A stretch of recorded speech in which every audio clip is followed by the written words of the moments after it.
This is a discussion about doing multi-tiered systems of support with English language learners, and how is this different than doing it with individuals for whom English is not their first language. So the first is just a thought for you guys, which is, what do you think of as issues that could be different between, for RTI or PBIS when you're talking about English language learners? What are some things that you would suspect as being needing to be considered for consultation or assistance? So I'm going to go ahead and let you pause this, and then we will restart once you've had a chance to write this in your notes on your for your class. All right, so welcome back. So what do educators need to know? Well, educators need to understand how families are organized in different cultural groups. So for instance, if grandma is a power position in the family in some groups, the families may not understand that grandma cannot sign any legal forms if she is not the legal guardian of the child. Other information you want to know is educational systems from other locations. Just because mom says the child attended school while they were in whatever other country or other location doesn't mean that their experience was the same.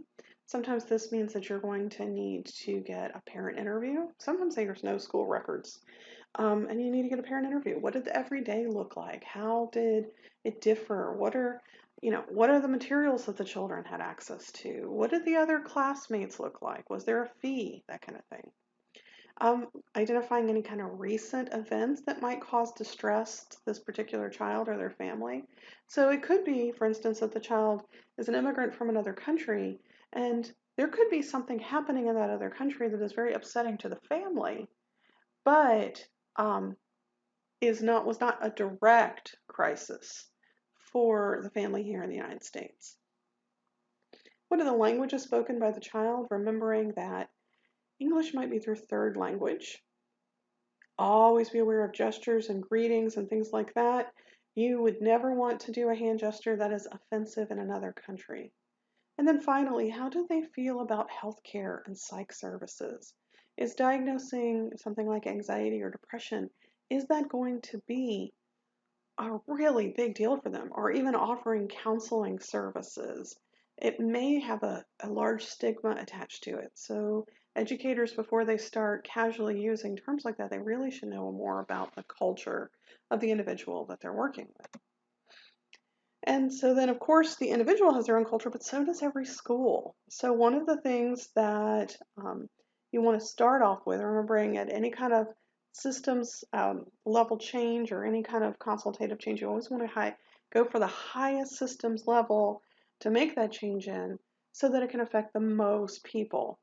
So, looking at school culture, and then of course educational policy and advocacy, those would make changes up through the state legislation, maybe even up to federal legislative levels.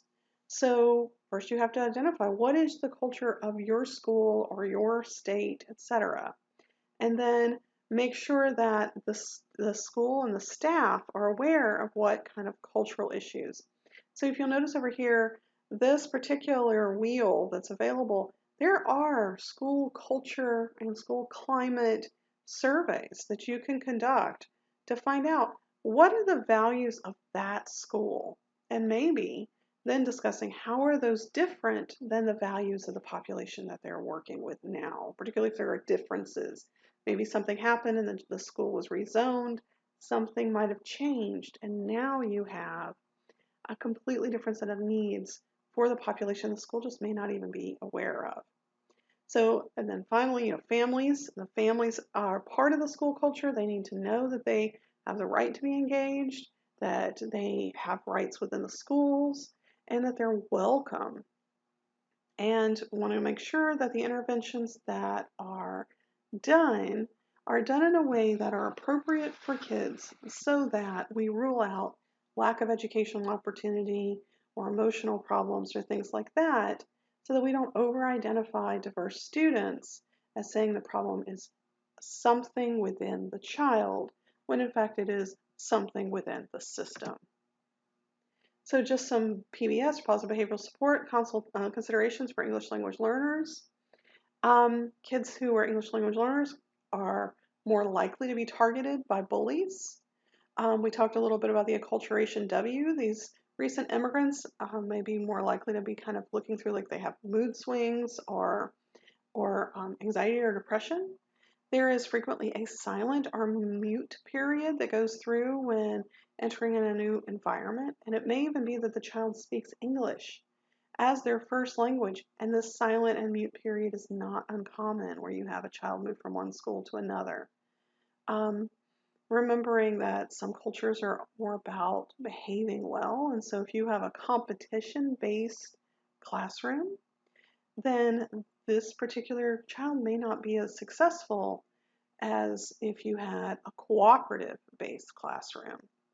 And then again, always remembering how other cultures view mental illness. So just kind of thinking, how might these look like certain mental health issues? So you can see where some of these silent periods and acculturation issues may look like anxiety or depression. And then when you're trying to change your approach to power, when you're consulting with a parent, you may approach them in a different way than consulting with a teacher on guiding them through understanding and moving a child forward. And then how would this affect any kind of instruction, social emotional learning instruction, or instruction you provide as part of instructional consultation, or any of those kind of things? How might this information change your view? So rating scales, do keep in mind that any kind of testing that we do, any kind of rating scale data that we get, anything that's a checklist or anything like that, there's all kinds of culturally based issues with rating scales. So some cultures are going to be more likely to indicate strong problems. Others are going to say, oh, no, we have no problems here.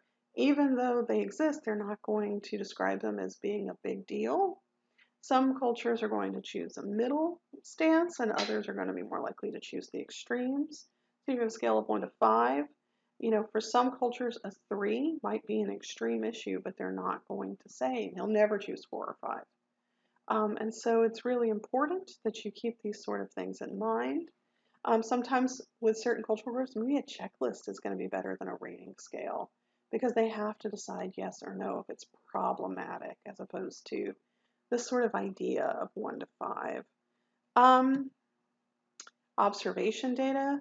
Observation data should not be significantly different culturally. And so if you're trying to look at ways to assess or get a baseline data to determine exactly what kind of interventions are needed, this kind of data may be preferred. Please note latency data is added on here. This becomes an issue a lot when you're thinking about as an English language learner issue. So the teacher gives instructions, all the rest of the class starts, but this child does not. So saying, well, it takes him 14 minutes or 10 minutes to get started when all the other ones got started already, that tells you something really important and gives you a direction where you want to head for changing, making changes. Identify maybe the child needed to be able to see what other kids are doing because they didn't understand the instructions. Or maybe the child wasn't used to getting instructions that way. Maybe the child was waiting for someone, an adult, to come and help them with their project. These kind of things you can only find out once you identify that there is a latency issue. Then you identify why there's a latency issue. So oftentimes these observations can help bridge that cultural gap that rating scales do not. So when you're working with translators, this is a big issue. So one of the things to consider is what is the difference between a translator and an interpreter? Interpreters tend to be more verbal, so maybe an interpreter would be for a meeting, so oral, and then translators tend to be in writing. So, and if it's both verbal and in writing, like an IEP meeting that has a contract and things like that, you will usually use the catch-all term for translator. So who can schools use as translators? Well, they really should be pretty narrow on who they use. There should be a set criteria. First of all, they need to be fluent equally in both languages. You really should have somebody who has at least a high school diploma or equivalent from their own country. They need to be able to be sensitive to the style of the speaker. They need to be able to adjust their own linguistic variations. So, for instance, when I was fluent in Spanish, I had learned to speak Spanish in Spain, and I spoke Castilian.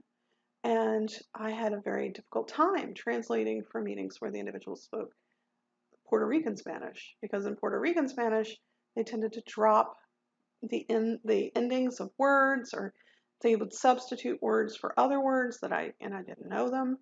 And so I had to say, this is a particular population that maybe I'm not your best translator to be involved with. Maybe you need to find somebody who better understands the linguistic variations of this group. You need to know the culture and about the culture of the speaker. And this becomes an issue too. You may have somebody who speaks the same language as them, but if they live in a country, or they're both from a country where you have warring factions, well, you want to make sure that they're not on two different sides of that argument. So first you'd want to find out, are there warring factions within the nation where this individual is from? And then just make sure you find out why, and that both groups are on the same side, because you wouldn't want somebody who didn't support the family or was biased against the family. This individual needs to understand educational terms, and online you can search for and find Spanish English special education dictionaries that goes through with translators and says, this is the Spanish version of least restrictive environment, and this is the Spanish version of IEP. But remembering, anytime you introduce jargon, just because there is a Spanish translation for it doesn't necessarily mean that the family is going to know what it is. So it is really important that you educate the family and and through the interpreter or the translator, exactly what you're doing, what these things mean. I haven't seen a lot of special ed dictionaries for other languages than Spanish, but to be honest, I haven't really looked for them either. The translator needs to understand they are not a member of the meeting. They have no vote. They are not there to give their input. They are there only in one capacity, and that is to translate what is being said. It's not up to them to drop some information. And, so I've seen this, I've been a part of this, where I'll say 20 words, look at the translator, and they say two things to the, 2 words to the family. I know that they had some information lost there. They just did not translate what I said. And the opposite has happened, where I might have said 2 or 3 words and then they talk for 2 minutes. That tells me the translator is overstepping their bounds. Because when I say, well, what did you guys say? Oh, it was nothing. It was the same thing. I was just translating what you said. This is problematic. The translator should not participate in information loss or gain, and they need to be aware of that. And then they need to be able to be flexible and tell you, I do not understand the variation on this person's language. I need additional help looking this word up or the support, and that's part of it. So there's a bunch of people who should not be translators. This should now be anybody with a dual relationship with a family, or even somebody in the family. I can't tell you how many times, because this is the normal thing. A lot of times, mom will come to a meeting and she's taken older sibling out of high school because older sibling has been the translator for the family since older sibling learned how to speak English. And so older sibling A is missing a day of school to come to this meeting. And older sibling is not unbiased. So if the school says something ugly, maybe they're not going to actually tell the parent what it is. Or if the school says something like your child has an intellectual disability and the child thinks it's going to hurt their family, they might just not say it. So you have to be really, really cautious about including another family member, because that is often who the parent has relied on. So just be really careful. Don't just say, oh, well, the older sister can do it. You think, well, maybe one of the teachers can do it. We have a Spanish teacher who can come over and help us with that. Just because they can speak the language, a lot of Spanish teachers don't really know the language well enough to be translators. They know it well enough to teach it at a basic level, not well enough to hold long conversations about very specialized terms. Don't let another kid in the school, don't let anybody who hasn't gotten a high school education. So if you have janitorial staff or cleaning staff or something like that, or office staff, a lot of times the office staff have graduated from high school, but make sure that they have at least a high school education or equivalent. They have to be fluent in both languages, and you have to, before the meeting, sit them down and explain to them FERPA, test confidentiality, and there is a translator code of ethics they need to be aware of as well. So there's certain kind of training. You would want to make sure that they have access to the special education terms in both languages. You might want to talk to them ahead of time. These are the procedures for the meeting. This is what we're going to be doing. Some basic information about assessment. If you're going to be doing a joint administration where they help administer certain parts of the test in a native language, then you're definitely going to have to make sure that they understand some parts of test administration. Legal and ethical guidelines, and maybe even just some basic knowledge of what it means to learn a second language. What are some other things? You need to make sure that they're aware of why they're meeting here, any kind of materials that they're going to have. They need to learn to ask questions. You have to ask them questions when they're unclear and vice versa. When you go to have the meeting, you need to introduce everyone.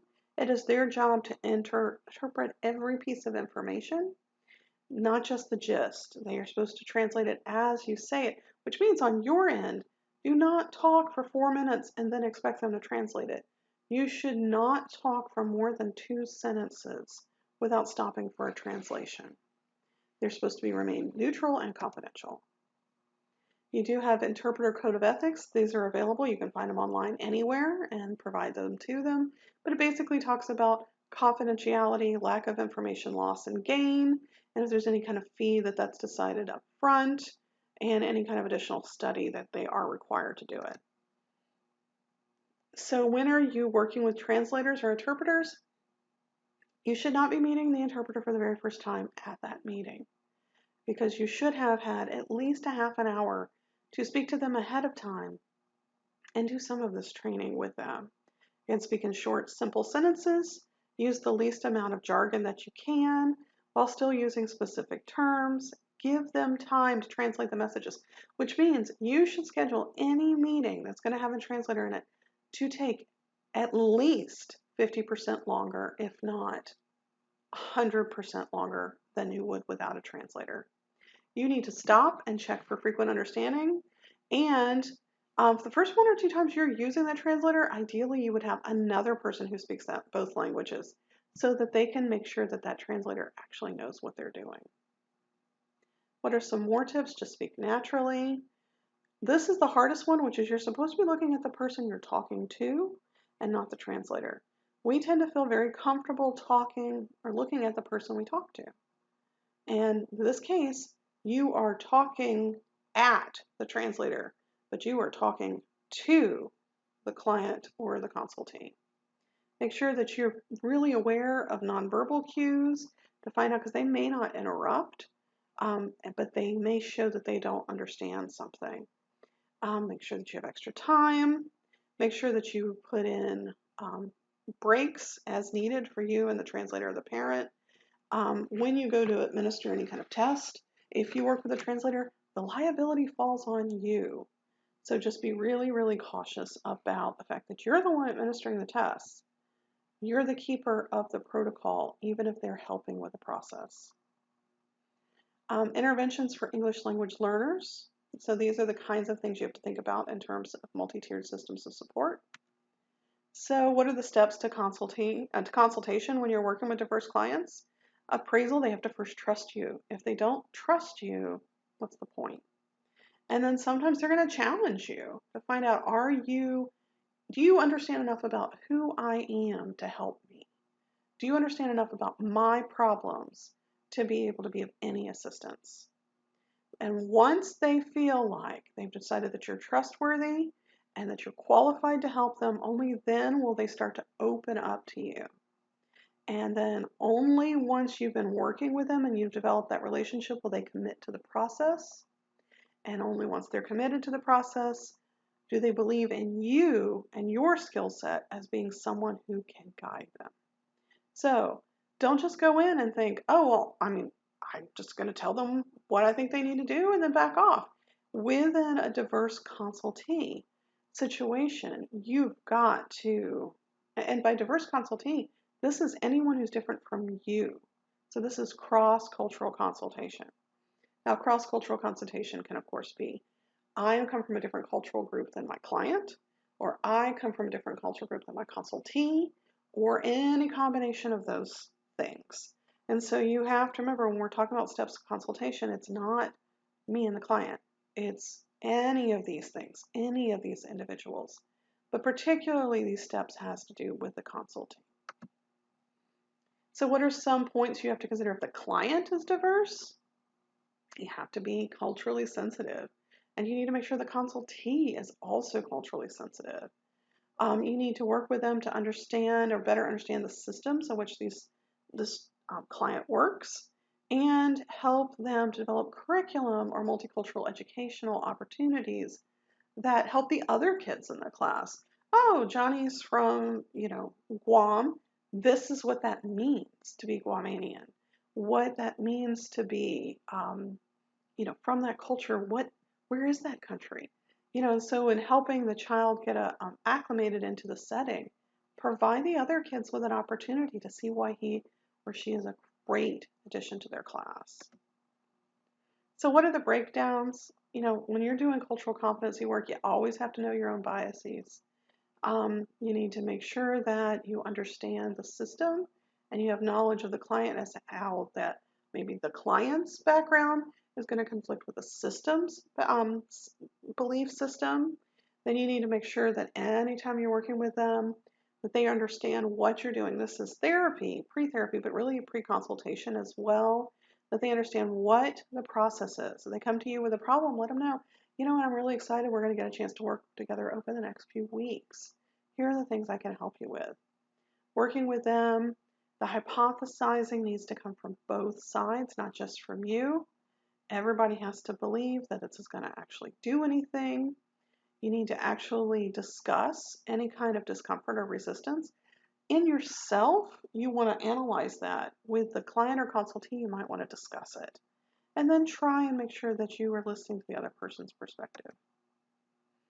So what are some ways that parents in particular have problems? Well, oftentimes it's communication problems, which has to do with working with translators, but also just, understanding things like getting notes home or when the parents are supposed to be at events and when they're not. What are any cultural differences? So, making sure that everybody really understands what the needs are and beliefs are of the groups. A lot of times schools don't know enough about the parents, or parents don't know enough about schools, and then there's just a general feeling of intimidation or being disconnected with schools. With that in mind, we need to make sure that all teachers have a better understanding of many things, including how kids learn another language and who the different people are. Parents may not know what the difference between a gen ed provider, a bilingual teacher, or special ed teacher is. They may not have that experience from where they come. And then what do they need to know? How are everybody needs to understand how a second language is learned and the culture and the way that might impact their learning and their interaction within the classroom.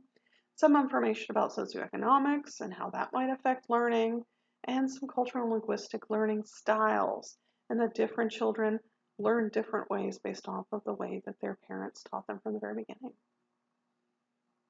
So these are all the different ways that English language develops. I'm going to leave these up here, but we have already talked about these elsewhere. So if you want to pause and read through them again, great. If not, we're going to keep going. So what language do you actually give the intervention in? So in English-only intervention, 91% of students met grade level expectation when compared to 41% of students who received no intervention. So giving them intervention only in English move them from, many more of them moved up to grade level than those who got nothing. But if the child received Spanish only intervention,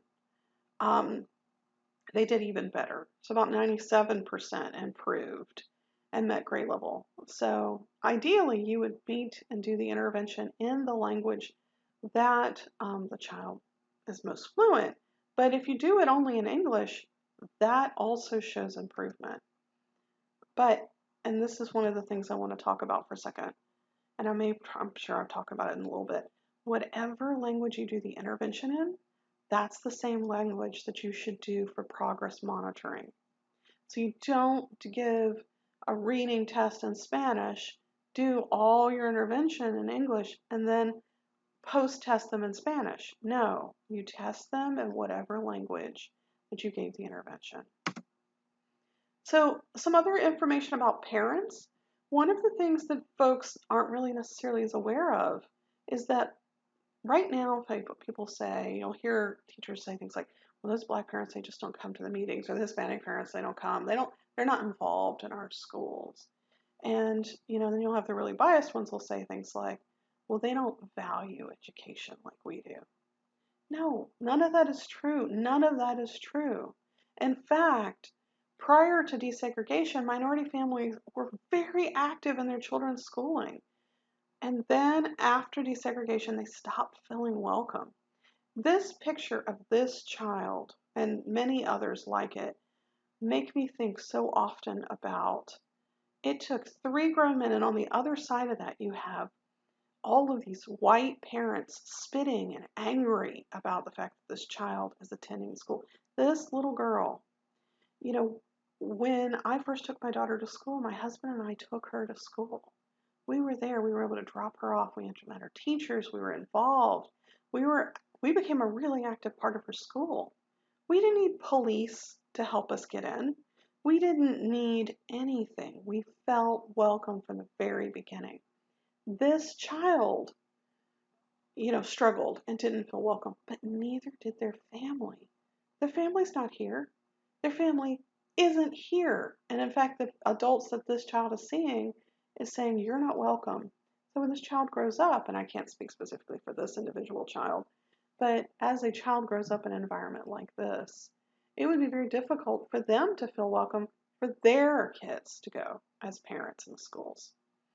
And in fact, it is often the minority parents who have struggled for equal rights for their kids. Brown versus Board of Education didn't just happen. Parents sued for their kids to have a right to an equal education. Diana did not just happen. It happened because they sued for their child to have the equal rights to an education and appropriate diagnoses. So, one of the things that you really have to, if you're working with teachers who have this belief system, that these parents of whatever diverse population you're working with don't feel welcome, don't care. You need to start changing that schema with them to how can we involve them and make them feel welcome? What can we do to make them understand that this is the school for every child and every parent who's there? And just rethink what it meant to be rejected as a parent back then. And back then was not that long ago. So shifting to an IEP, schools are required to provide children with alternative language services. So part of the IEP you have to do is this bilingual special education interface. In that, you have to decide, how do I provide them services in their native language, assuming the child goes on to receive services, as much as possible, while also getting them services in special ed as much as possible, and then also placing them in their least restrictive environment as much as possible. The more services, gen ed and special ed, that we pile on a child, the more restrictive their environment is. And in fact, this is the big balance, right? We have to balance them receiving an appropriate, free, appropriate public education, getting everything they need to be successful while still placing them in their least restrictive environment. And this balance, this is the fight that we all have to make it through. So there's all these options. You can have them in a full-time bilingual ed with some modifications, all the way to full-time special ed with some linguistic differences and considerations. And somewhere, most kids fall somewhere in between. So the question becomes for every IEP, where does the child fall in between? So remembering that whenever you're determining this interface, you have to figure out who's going to be the lead. Is it the special ed teacher who is determining which side of that scale that they're going to be on? Or is it the bilingual ed teacher? Which one is going to help meet their goals the best?